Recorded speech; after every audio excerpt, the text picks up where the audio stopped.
Did you know why DNA matches in forensic reports are always written as 99.929% and never 100%? Most people assume it's just a matter of mathematical caution, but I want to tell you that the remaining 0.0 to 1% is sometimes enough to completely overturn a murder conviction. 10 years ago, I took on a case where the evidence seemed absolutely ironclad. The DNA was a 99.929% match. Everyone, including me, believed the verdict was a foregone conclusion, until I realized that sometimes the most impossible explanation is the only one that carries the truth. This is a story about that tiny fraction of a percent and how a family found hope in the middle of absolute despair. It was the winter of 2014. A devastating mistake in a previous civil suit had cost me my reputation, making me a pariah in the local legal community. No reputable firm in the city would hire me. Eventually, relying on my retired father's old connections, I managed to secure a temporary probation basis position at Pendleton and Associates. My very first case was a hot potato that none of the senior associates wanted to touch public defense for an accused murderer. It was a home invasion, robbery, and homicide. The suspect was a 38-year-old man named Leo Miller, who already had a prior criminal record. During the autopsy of the victim, Victor Sterling, forensic technicians recovered human skin tissue from under the victim's fingernails. The DNA matched Leo Miller 99.9 to 9%, a profile already on file in the state database. Leo's only defense was that on the night of the murder, he was so blackout drunk he couldn't remember a single thing. The police had canvassed his neighborhood, learning from neighbors that Leo harbored a deep resentment toward wealthy people, and that he had been missing from his apartment on the night of the crime, only returning the following morning. When the managing partner, Arthur Pendleton, handed me the file, he made it very clear. The chain of evidence was complete. There was no room to argue innocence. My only job was to plead him out, secure a life sentence, and avoid the death penalty. I knew how these court-appointed cases went endless hours of exhausting work, with zero gratitude from anyone. I introduced myself, sliding my business card across the table, and explained I was his court-appointed counsel. Leo took the card with trembling fingers, his voice raspy as he asked if anyone actually still cared about his case.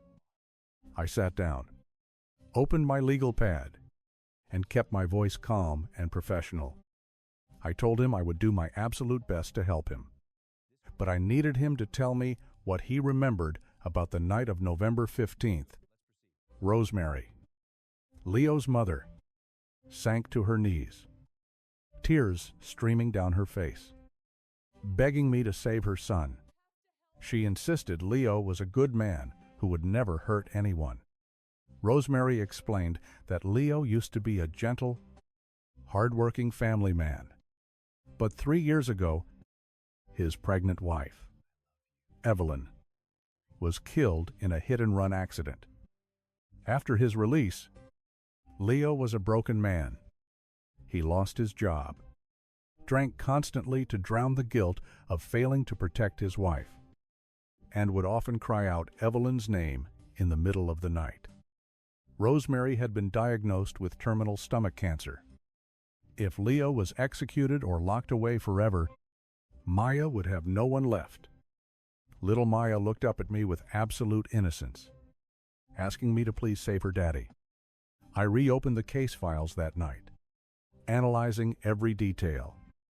The murder occurred on November 15th, around 11:30 in the evening. The key evidence was the DNA under the victim's fingernails. Sarah Sterling testified that she heard the struggle but didn't see the killer's face. Leo was arrested on November 17th, asleep in his bed, smelling of cheap bourbon.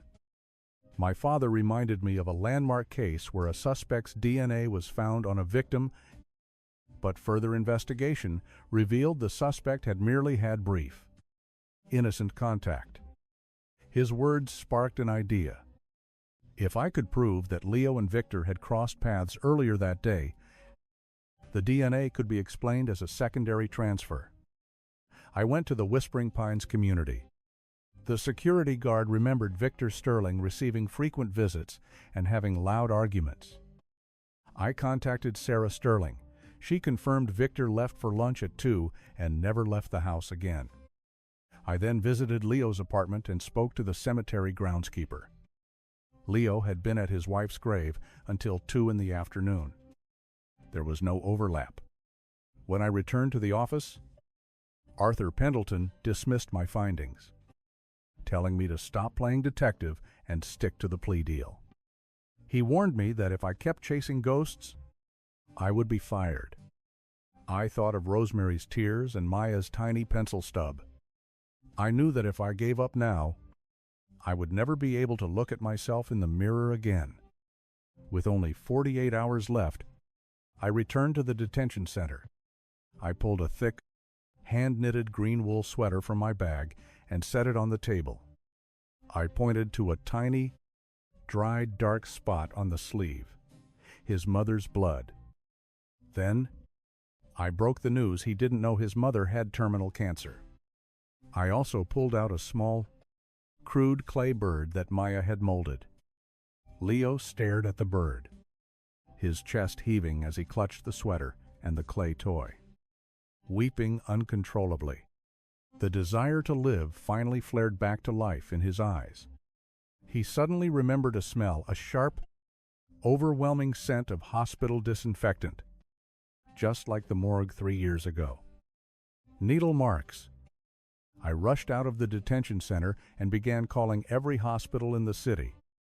The ER records for the night of November 15th showed that at exactly 12:15 a.m. on November 16th, Leo Miller was admitted for acute alcohol poisoning. He was completely comatose. The murder at Whispering Pines had occurred between 11:30 p.m. and 12:30 a.m. If Leo was being rushed to the ER in a comatose state at 12:15, he could not have been committing a violent robbery miles away. I pulled the ambulance dispatch logs. Paramedic Unit 4 arrived at 11:58 and delivered Leo to Mercy General at 12:15. But how did his DNA end up under the victim's fingernails? Dr. Alan Thorne explained the concept of secondary DNA transfer. I looked at the paramedic dispatch logs again. At 12:47 a.m., just 32 minutes after transferring Leo to the ER, the exact same crew of Paramedic Unit 4 was dispatched to the Whispering Pines estate to respond to Sarah Sterling's 911 call. Leo's skin cells had been transferred directly onto the victim's body during the resuscitation attempt. The next morning, the courtroom was packed. I stood at the defense podium, presenting the hospital records, the ambulance logs, the security footage of Leo being wheeled into the ER, and the testimony of Dr. Dime. Thorne explaining the secondary DNA transfer. The prosecution's case disintegrated in real time. When the judge banged the gavel, declaring Leo Miller not guilty, the courtroom erupted. Leo collapsed into his chair, weeping tears of pure relief. My father, sitting in the gallery, gave me a proud nod, and my wife Clara looked at me with a warmth I hadn't seen in years. Even Arthur Pendleton patted my shoulder, telling me I was a natural-born trial lawyer and offering me a permanent senior associate position. 3 months later, Detective Larson called to let me know they had arrested the real killer. It wasn't a robbery at all. Victor Sterling's business rival, Richard Cole, had hired a professional hitman to eliminate Victor, staging the scene to look like a home invasion. Another half-year passed, and spring arrived. Walking down the street near my office, I heard someone call my name. I turned around to see Leo Miller.